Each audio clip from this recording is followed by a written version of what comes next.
اللہ نے ہمیں ایک نماز عطا فرما دی جس کو ہم آج صلاۃ التراویح کہتے ہیں۔ میرے نبی کے زمانے میں اسے قیام اللیل کہا جاتا تھا، اس لیے حضرت عائشہ رضی اللہ تعالیٰ عنہ کی روایت ہے جس سے 8 رکعت والے حضرات استدلال کرتے ہیں کہ رمضان اور غیر رمضان میں اس کو امام بخاری نے قیام اللیل کا ہی عنوان دیا ہے۔ آپ نے 11 رکعت سے زیادہ نماز نہیں پڑھی۔ ایک ضعیف روایت میں ہے کہ آپ نے 3 دن پڑھائی نماز، یہ تو صحیح روایت ہے۔ کتنی رکعت پڑھائی؟ تو ایک ضعیف روایت میں ہے کہ 20 رکعت پڑھائی۔ اچھا، ضعیف روایت سے عبادت ثابت نہیں ہو سکتی حکم شرعی، تو جب حضرت عمر رضی اللہ تعالیٰ عنہ نے سب کو، اب میرے نبی کے دور میں 3 دن کے بعد آپ تو آئے نہیں کہ کہیں فرض نہ ہو جائے، تو صحابہ اپنے طور پر قرآن سنتے تھے ٹولیوں میں۔ صدیقی دور میں 2 سال وہ فتنوں میں گزرا، تو اس میں بھی اسی طرح چلا کہ ٹولیوں میں ہوتے تھے۔ حضرت عمر رضی اللہ عنہ کے زمانے میں حکومت مضبوط ہو گئی، طاقتور ہو گئے، تو ابتدائی سالوں میں نہیں، چند سالوں کے بعد اب مسجد میں تشریف لائے تو لوگ اس طرح کوئی 4 ادھر 4 ادھر 5 ادھر 10 ادھر 20 ادھر، تو کہنے لگے ان کو ایک امام پہ جمع کر دیا جائے تو کتنا اچھا ہوگا۔ تو آپ نے سب کو اکٹھا کیا اور ابی بن کعب رضی اللہ تعالیٰ عنہ کو امام بنایا اور سب کو ایک نماز پہ جمع کر کے 20 رکعت کا حکم عطا فرمایا۔ تو حضرت عمر کا یہ عمل اس حدیث کو مضبوط کر دیتا ہے کہ چونکہ میرے نبی نے کہا علیکم بسنتی و سنت الخلفاء الراشدین من بعدی، کہ میری اور میرے خلفاء راشدین کی سنت پر مضبوطی سے عمل کرنا۔ تو حضرت عمر کا جو 20 رکعت طے کرنا ہے، اگر ان کا اپنا اجتہاد ہے تو بھی ہمارے لیے عمل کے لیے کافی ہے، اور اگر ان کو یہ یاد ہے کہ میرے نبی نے 20 پڑھی تھیں تو اور زیادہ اچھی بات ہے۔ لیکن بہرحال جو 8 پڑھتا ہے ہمارا اس پہ بھی کوئی اعتراض نہیں، چونکہ وہ بھی حدیث کے ساتھ بات کرتا ہے، اور باقی پوری امت 20 پڑھتی ہے، ان پر بھی اعتراض نہیں۔ میں ایک جگہ سے گزر رہا تھا، نماز کا وقت ہو گیا، اہل حدیث کی مسجد تھی، میں وہاں نماز پڑھنے چلا گیا، تو ایک بہت بڑا اشتہار لکھا ہوا تھا 20 تراویح ثابت کرنے والے کو 5 لاکھ روپے انعام، کہ 20 تراویح، سینکڑوں سال سے امت کا عمل 20 تراویح آ رہا ہے۔ تراویح کا نام جو پڑھا مجھے یوں لگتا ہے کہ اہل مکہ، یعنی اہل مکہ جو تھے نا، وہ 4 تراویح پڑھ کے ایک طواف کرتے تھے، تو وہ آرام کے لیے ہوتا، ترویحہ آرام، تھوڑی دیر کا آرام، تو 4 تراویح کے بعد ایک طواف کرتے تھے۔ وہ چھوٹا سا طواف 10 منٹ میں ختم ہو جاتا تھا، اور پھر 4 تراویح پڑھتے تھے، پھر طواف کرتے تھے، پھر 4 پڑھتے تھے، پھر طواف کرتے تھے۔ یہ صحابہ کے تھوڑے بعد کے دور کی بات۔ تو مدینے والوں کو پتہ چلا کہ مکے والے تو یہ کرتے ہیں، وہ کہنے لگے اساں کی کریے؟ انہوں نے کہا اسی 40 تراویح پڑھیں گے، 40 رکعت، وہ 40 رکعت پڑھتے تھے۔ تو نوافل میں کوئی سختی نہیں کہ بھائی 8 سے زیادہ نہیں پڑھنی، بدعت ہو جائے گی، اور 20 پڑھنا بدعت ہے، یہ سب جہالت کی بات ہے۔ اور یہ 8 پڑھ رہے ہیں یہ غلط ہے، یہ بھی حماقت کی بات ہے۔ جو صحیح حدیث سے دلیل پکڑ کے کوئی عمل کرتا ہو تو بھائیو اس سے بحث نہ کیا کرو، مناظرہ نہ کیا کرو، یہ بہت نادانی والی بات۔ اور امت کا خلق لاکھوں کروڑوں انسانوں کا ایک عمل پہ جمع ہونا، یہ بذات خود اس کی طاقت کی ایک دلیل۔ اور حرمین جب سے میرے رب نے حضرت عمر نے 20 رکعت شروع کی، آج تک وہاں بھی ساری مساجد میں 8 رکعت تراویح ہوتی ہے، لیکن حرمین کی مسجد میں 20 رکعت، ادھر بھی ادھر بھی۔ اور یہ جو وہاں ختم قرآن پہ دعا نہیں مانگی جاتی، یہ کس کا عمل ہے؟ حضرت عثمان کا۔ حضرت عثمان نے اپنے دور خلافت میں تراویح پڑھانے والے سے کہا جب قرآن ختم کرو تو دعا کرنا۔ وہ کہنے لگے جی کیا دعا کروں؟ کہ جو تیرے دل میں آیا کرنا۔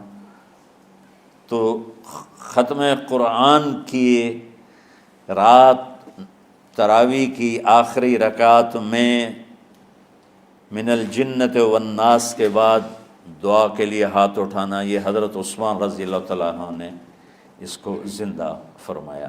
اور امام دعا کرتا تھا 1 منٹ 10 منٹ 20 منٹ جتنے بھی، اور پیچھے لوگ آمین کہتے تھے۔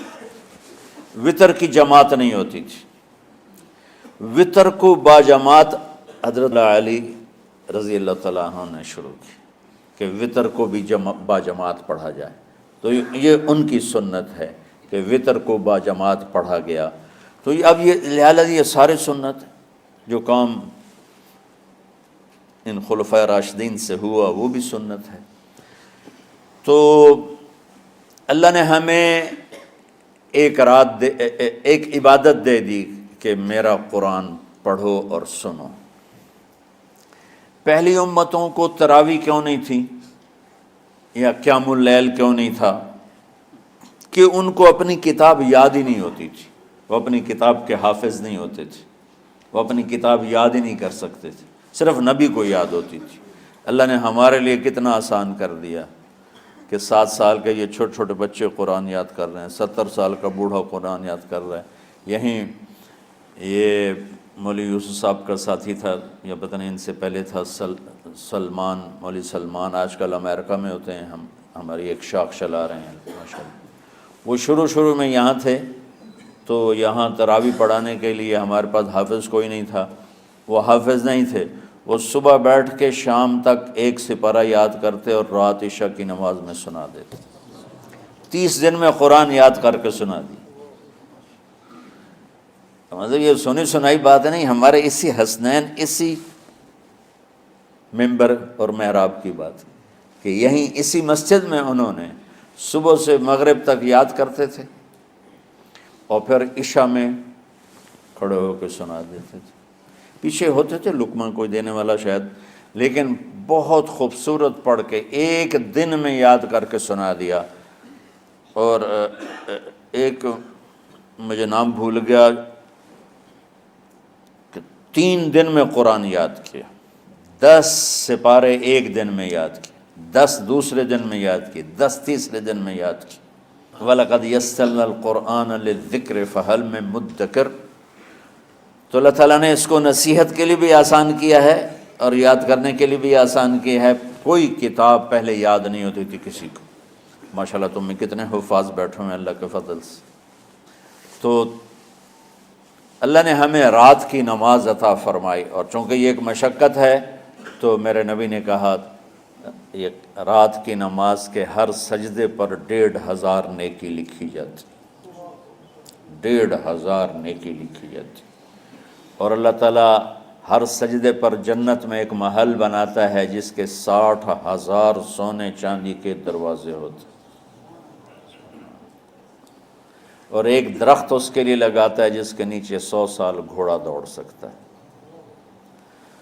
تو رمضان کا اہتمام آپ رجب سے شروع فرما دیتے تھے۔ میرے نبی نے 9 رمضان دیکھے، 9 رمضان اپنی زندگی میں، 9 رمضان۔ 10ویں رمضان سے پہلے آپ اللہ کے پاس تشریف لے گئے۔ آپ کی زندگی میں روزے فرض ہونے سے آپ کی وفات تک 9 رمضان گزرے، اور میں قربان جاؤں اپنے نبی پر، اپنی امت پہ کیسی شفقت تھی۔ آپ سحری کھاتے تھے بالکل آخری وقت، ادھر بلال اذان دے رہا ہے اور ادھر آپ آخری لقمہ کھا رہے ہیں، اور ادھر سورج نیچے ہوا اور آپ کھجور منہ میں۔ ایک آدمی اوپر کھڑا ہوتا تھا مدینے میں تو وہ چھت پہ، گھر کی چھت پہ کھڑا ہوتا تھا، سفر میں ہے تو وہ کسی پہاڑی پہ کھڑا ہوتا تھا۔ جو ہی سورج کا کنارہ نیچے جاتا اب فوراً وہ کہتا یا رسول اللہ قد غربت، تو آپ کھجور منہ میں ڈال لیتے تھے، یا پانی، کبھی پانی سے افطار فرماتے تھے، کبھی کھجور سے افطار فرماتے تھے، کہ میری امت پہ بھوک کا وقت کم سے کم آئے۔ آج کل جو یہ ہمارے افطاری کے اوقات ہیں نا، یہ سورج ڈوبنے کے بھی 2-2.5 منٹ بعد کے ہیں کہ احتیاطاً، ٹھیک ہے چلو احتیاط کر لو کوئی مسئلہ نہیں، لیکن اصل ہے ادھر چونکہ اب سورج ہمیں نظر ہی نہیں آتا ہے، اس طرح ہم گھرے ہوئے ہیں شہروں میں، دیہاتوں میں بھی اب اس طرح کا ماحول ہے کہ وہ نظر نہیں آتا ہے، تو بہتر کہ ادھر سورج غائب ہو، ادھر لقمہ منہ میں جائے، لیکن یہ تب ہے جب آپ نظر آ رہا ہو۔ اب جب آپ یہاں بیٹھے ہو حسنین میں تو یہاں تو کوئی سورج نظر نہیں آئے گا، یہاں تو منار ہی نظر آئے گا، تو لہٰذا احتیاط ٹھیک۔ ہمارے اہل حدیث بھائی وہ 2 منٹ پہلے ہم سے افطار کرتے ہیں، تو بڑی اچھی بات ہے کہ سورج کے غروب ہونے کا جو اصل وقت ہے اس کے ساتھ ہی افطار کرنا۔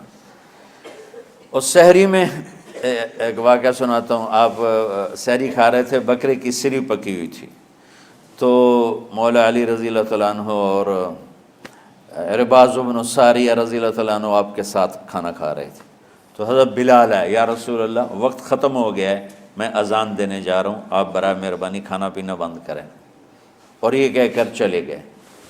چھت، ایک انصاری عورت تھی، اس کے گھر کی چھت پہ چڑھ کے اذان دیتے تھے، چڑھنے لگے تو پھر واپس آئے کہ دیکھوں اللہ کے نبی نے کھانا چھوڑ دیا یا نہیں، آگے دیکھا تو وہ کھا رہے تھے، انہوں نے کہا یا رسول اللہ واللہ لقد اصبحت، یا رسول اللہ اللہ کی قسم سحری کا وقت ختم ہو گیا، صبح ہو گئی۔ تو آپ نے ہاتھ پیچھے کر لیا، کہہ رہے تیرا بھلا ہو بلال، ابھی وقت باقی تھا، تیرے قسم کھانے پر اللہ نے اس کو پہلے نکال دیا کہ تیری قسم کہیں جھوٹی نہ پڑ جائے۔ تو حضرت علی نے فرمایا کہ اگر بلال قسم نہ کھاتے تو جب تک میرے نبی کھاتے رہتے صبح صادق نہیں ہونی تھی۔